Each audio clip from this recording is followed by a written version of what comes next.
My name is Alex Tran. I am a Montreal-based photographer. Hi, my name is Mariam. I'm in grade 9 in Canterbury High School. My name is Naven Barani, and I am a retired mom. My name is Doug Anzai. And I'm June Anzai. I was born in 1934 in Vancouver, BC. And of course, I'm retired and single. I arrived here, and my great-grandfather, who also immigrated, kept calling Canada heaven. How could I not participate in this heaven that he talked to me about before he passed away? Alors, bonjour tout le monde, je m'appelle Richard, mon nom de famille c'est Lobonnet, et puis c'est ça, je suis d'origine africaine, principalement de Côte d'Ivoire, le plus beau pays au monde. Well, first of all, my name is Nouri Haidar Al-Hassani. I'm originally from Iraq, actually south of Iraq, right on the Gulf, between Iraq, Kuwait, and Iran in that area. She found herself on a boat at the age of 16, separated from her 5 siblings and parents, everyone scrambling to flee a war-torn country. Thankfully, they were saved and learned from the rescuers how lucky they were. The rescuers were on a resource-limited ship and had encountered others needing help at sea. They knew they couldn't help all of them. They decided to help the 13th boat they encountered. My mom was on the 13th boat.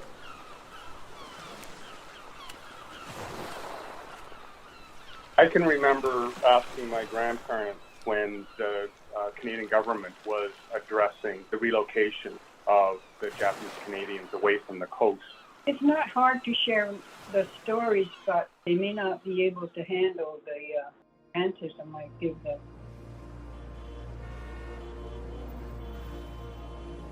My grandfather had kind eyes and an even temper and was loved by many.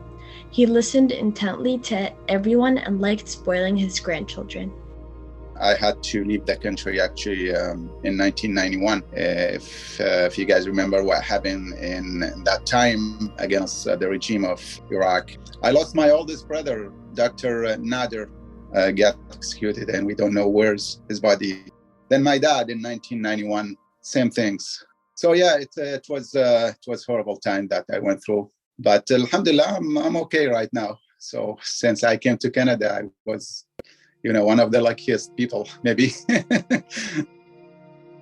I think I'm stalling in sharing these stories, but I also realize that if I just keep waiting and waiting, then these stories won't get out. He wouldn't stop talking about Vancouver and how beautiful it was, and all his friends were there. And so the first date, all we talked about was Vancouver and Canada. I think diversity is you learn a lot. You can take your blinders off and open your mind up a little bit. Do I feel like an immigrant? No, not really. I don't think about it every day. Once in a while, I guess I am being reminded, but not on a daily basis. For my opinion, it's really hard time because when we came in 1996, and I didn't met like probably 3-4 families that I met in that time. The first challenging is the language. The second challenging is to find and to make friends. So it's very difficult, to be honest. No matter why we came and no matter where we left, your heart is broken. That's my theory. Maybe I'm wrong. I am a lawyer. I used to practice immigration law in Toronto for several years. There's a lot of uncertainty in immigration, either as an applicant, a client, or refugee claimant.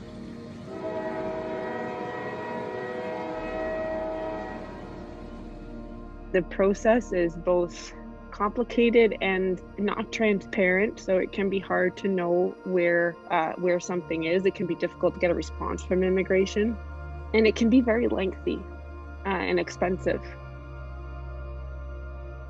Like, I always wanted my kids to be who they want to be, but nobody gave us a manual how to raise kids in Canada. So we had a really tough time because we were brought up so differently. actuellement, je suis content de l'avoir créé parce que ça a été comme, c'est l'outil pour moi, le meilleur outil dans ma vie de promotion de ma culture, d'où je viens, tu vois, que je partage.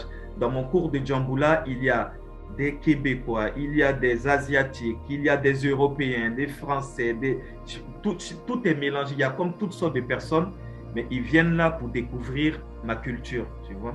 I moved when I was 11 and a half, so I was young. Some people say, oh, but you, it's different. You weren't an adult. But everything I am today and everything I do, like my work, is so related to those holes I have. Holes I have because I immigrated.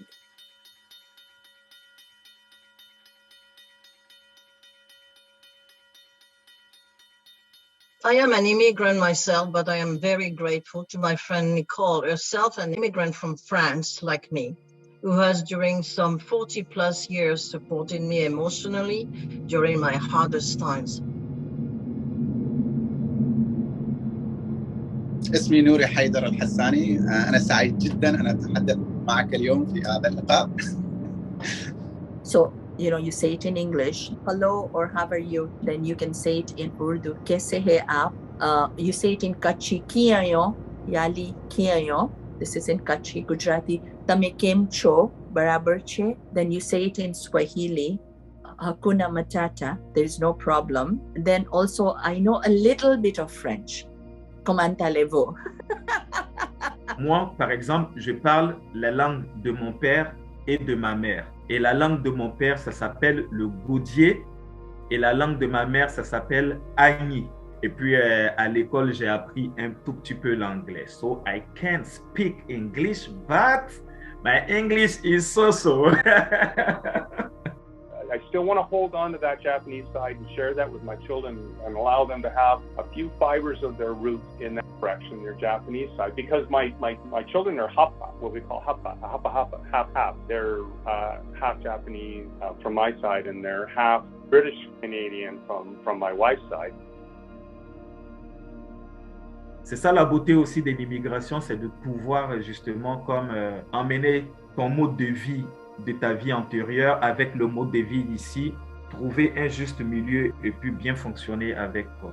Mais les obstacles, c'est certain qu'on les rencontre ici et puis les autres peuvent ne pas forcément comprendre ça c'est sûr. I think as a kid, I wasn't thinking about it too much. It's something that developed as I got older. But there is, of course, this sort of shame or this guilt that you feel for benefiting from all their hardships. Now it's time for me to give back for the community and for the people who helped us and helped me and helped my family. We are human, right? And we should help each other, regardless from our background, race, religion, or whatever. I think the immigration stories go beyond the arrival into the new country. There's something interesting that happens afterwards. And to me, the sort of what happens to the next generation is interesting. All our stories are different and all are legitimate, no matter where you came from and no matter why you had to come.